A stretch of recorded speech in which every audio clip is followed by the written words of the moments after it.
السلام عليكم أحبائي، نتمنى أنكم تكونوا بخير وبصحة جيدة. رمضان كريم وكل عام وأنتم بألف خير. اليوم غدا نرحل بكم إلى بلاد البحرين ونعاود لكم قصة مشوقة اللي الناس ديال هاد البلاد باقي لحد الآن كيتفكروها. في سنة 2016 وبالضبط في شهر رمضان الكريم كانت واحد العائلة مصرية عايشة في البحرين، واللي كتكون من الأب والأم وعندهم وليد صغير سميتو فراس، العمر ديالو 3 سنين. في واحد النهار الوقيته ديال العصر خرج الوليد فراس كيلعب كيف ما موالف قدام باب دارهم. بالحق ما تيفوتش لقدام الباب، ديما تيوصيوه والديه بانه ما يفوتش الباب. اصلا الدنيا امان وما كاينش علاش يخافوا عليه زعما. شويه خرجت الام كتقلب عليه وما لقاتوش، عيطات على باه وخرجوا كيقلبوا عليه في الزناقي في الحومه كامله، وخرجوا معاهم حتى الجيران وكاع الناس اللي كيعرفوهم. اللي يسمع الخبر كيجي يعاونهم تيقلب معاهم على الوليد.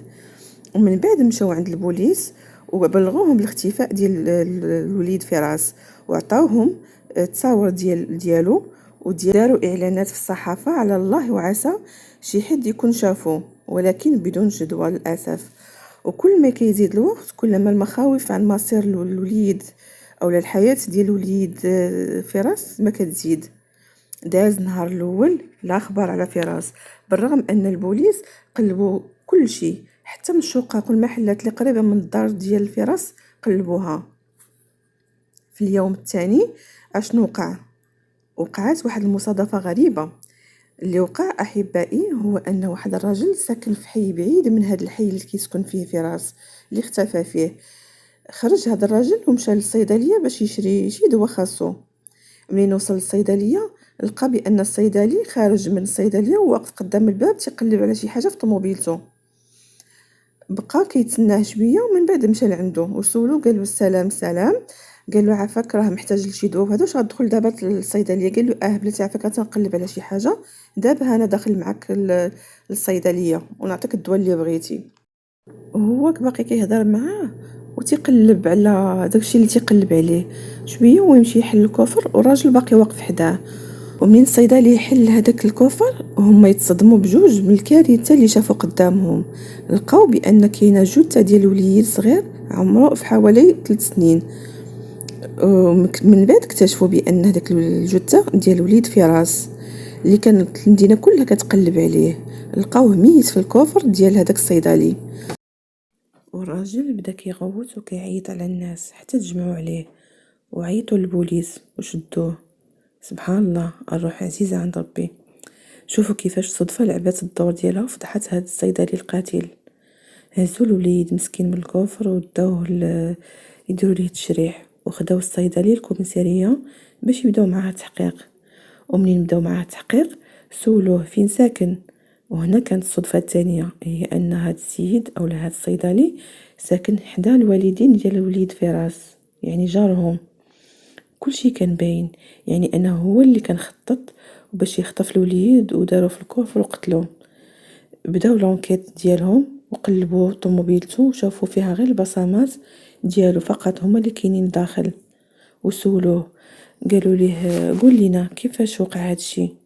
قال لهم والله العظيم ما عندي حتى شي دخل في هذه الجريمه، انا اصلا نعاونهم وكنقلب معاهم على الولد منين عرفت بانه توضر اليوم. وصلت الخبر للاب والام ديال فراس.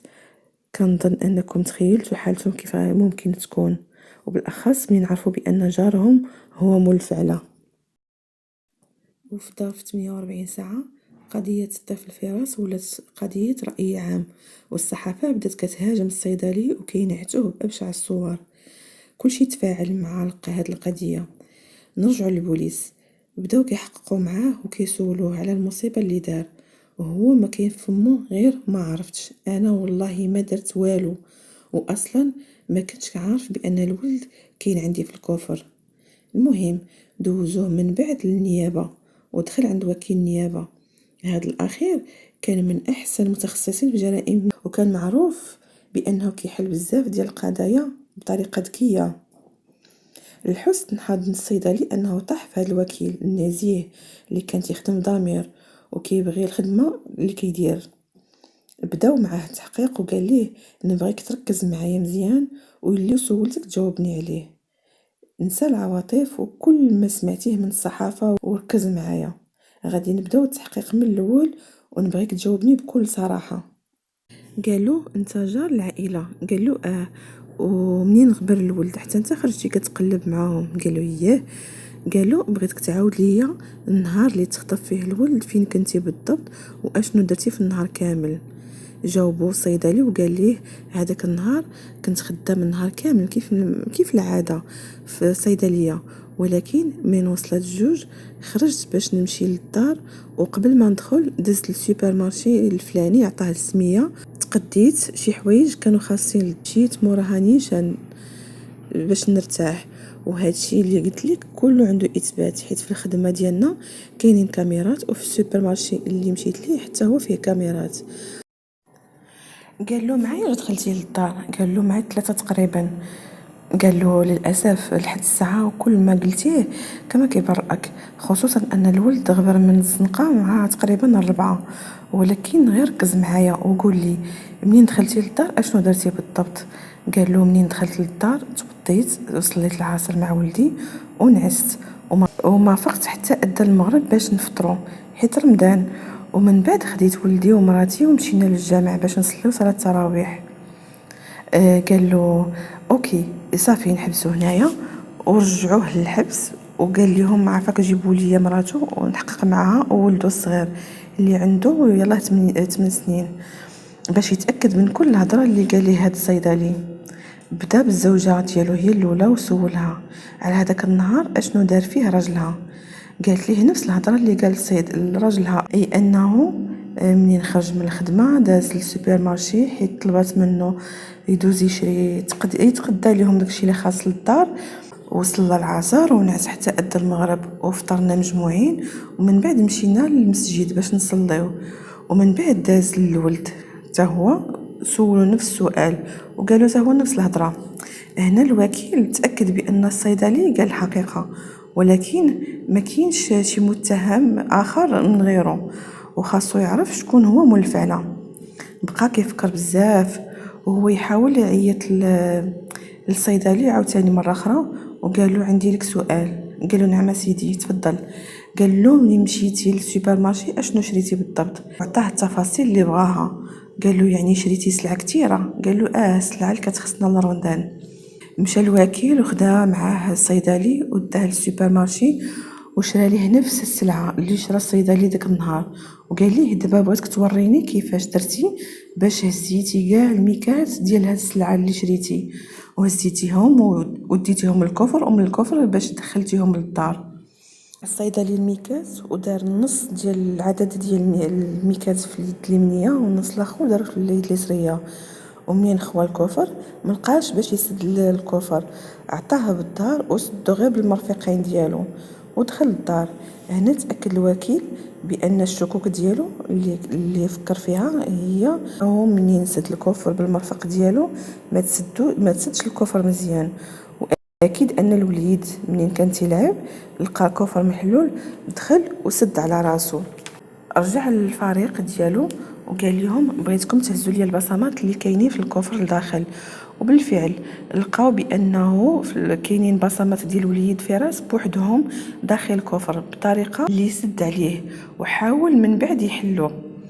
هنا تاكد المحقق او الوكيل بان فراس هو اللي دخل الراس والكفر ديال الطوموبيل من بعد ما لقاه محلول وسد على راسو، خصوصا منين جا تقرير الطب الشرعي اللي كيقول بان اسباب الوفاه هو انقطاع الاكسجين، يعني ان الولد مات مخنوق من نقص الهواء زائد حاجه اخرى اللي هي درجه الحراره اللي كانت في الكوفر. رجع الوكيل وسولو من بعد ما شاف الفيديو ديال الصيدليه ومنين كان واقف قدامها كيقلب في داخل الطوموبيل وتيسد البيبان ويحل البيبان الاخرين.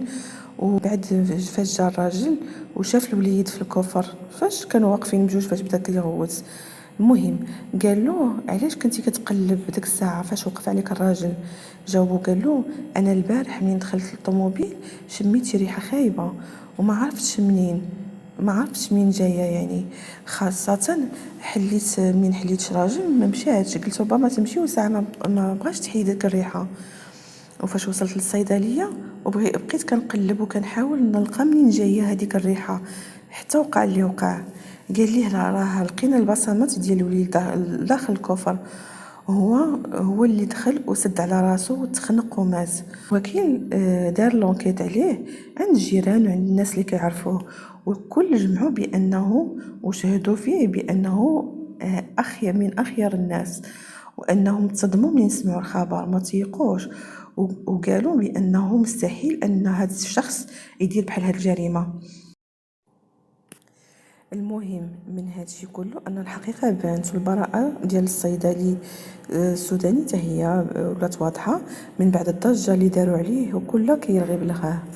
خرج براءه، ولكن من بعد ما خرج مسكين تحول من هذيك المنطقه، ومع ذلك تصاب بحاله نفسيه خايبه. الله يكون معاه ويعاونو باش يتخطى هذه المحنه، صراحه ما سهلاش. هنا احبائي كتنتهي القصه ديالنا لهذه الليله، نتمنى انها تكون نالت اعجابكم. الى اللقاء في القصه القادمه ان شاء الله. السلام عليكم.